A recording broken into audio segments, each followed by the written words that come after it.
I appeal to the Prime Minister of this country from the Swatantra Party and the GITA TV. We are ashamed to see that Swatantra Party, that the Prime Minister of this country is so busy and bothered only about the elections in the 5 states. They are so power intoxicated, you people are so power intoxicated, that you all have not bothered to look into what is happening at the National Stock Exchange. It is we are like a laughing stock in front of the entire world.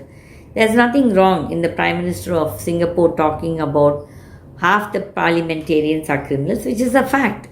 I think he has hit you all below the belt, which you couldn't take it. What he said, there was truth. Do you people ever give opportunity for good people to come into the politics? No. Do you want good statesmen to be your members of your party? No. You only want gundas and dadagiris to be members of your party. You encourage all the crooks, the bootleggers, the drug peddlers. These kind of people are only members of your party. You don't want good people, because good people will not toe with you in all this nonsense. You people are only bothered about your power because you're so intoxicated with that power. When is this country going to see good days? Not in the near future. You people are forever blaming each other. The UPA blames the NDA blames the UPA in this, but all of you will be shaking hands in the 4 walls of a room. And you make us fools. We citizens are fools to be listening to you or even to believe you. Mr. Prime Minister, you said that when you were campaigning in 2014, that no file will be there for more than 48 hours on your table, but it is not the truth. Today you are not able to take decisions for months and years together. You are in some la-la land. You are busy. You are thinking that you are going to conquer the world. No, nobody is going to conquer the world. Every man who is born on this earth is going to die one day. It's a natural phenomenon. But before that, let us try to do something good for the nation and for its people. You say you are from a poor family, but you don't behave so, and all your acts are not of any example of a poor man coming to power. You are only toying with the super corporate crooks, the super rich, and you are only enabling them to become richer and richer. You said in 2022 the farm output, their economy will double, their earnings will double, but nothing has happened. Things are only becoming from bad to worse. It is only the corporate crooks, a few families like the Adanis and Ambanis who are making the money. But what is their liability with the Indian banks? Nobody knows. Okay, I don't know how Mr. Adani alone can get loans when he himself was declared an insolvent. I want to know what the courts are doing and what the law is. Does the law of this country have 2 laws? One for the rich, one for the poor, just like Mr. Rahul Gandhi spoke in the parliament. I am no great fan of Rahul, but in that aspect, I second him on that. Is there a law for the rich and is there a law for the poor? Is there a law for the crooks and is there a law for the honest people? The honest are the ones who are suffering in this country for being honest. Honesty is not a virtue today. Honesty is a bad thing. To be honest is bad. To be dishonest is very good. That is the mantra of the day today. Mr. Prime Minister, please wake up. We are all fed up. Fed up. The public are fed up. You are not at all bothered about the economy of this country and the people's welfare. You are only bothered about your own power, being in power. I don't know what your finance ministry is doing.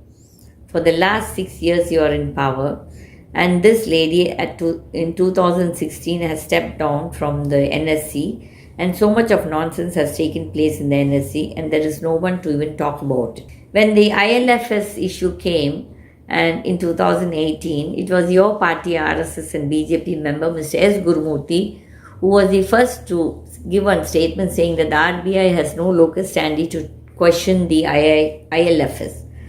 But he was misleading, and then he shut up. There was no news from him after that. The same way now in the NSC, this is the same story happening. Who is this Guruji or Swamiji? And I think he's someone from the south. If he likes Tamil songs, I'm sure he's from the south. Is he any politician in the garb of a Swamiji, or is he the same Anand Subramaniam who's played a trick on this lady? There is suddenly a news saying that the Swamiji has died and that Anand Subramaniam had connections with the Swamiji. I don't know if this news is to mislead the investigating authorities. But anyway, it is only all these people who have some support from the Brahmin lobby are getting into these high posts as economic advisors. You see, most of them are Tamil Brahmins who have come from Tamil Nadu or from abroad who have been advisors. So there must be some connection with the Tamil Nadu Brahmin lobby. I am not against Brahmins at all. There are brilliant people in that community. But if there is a crook in any community, a crook is a crook. Whether he is rich or poor, a crook is a crook.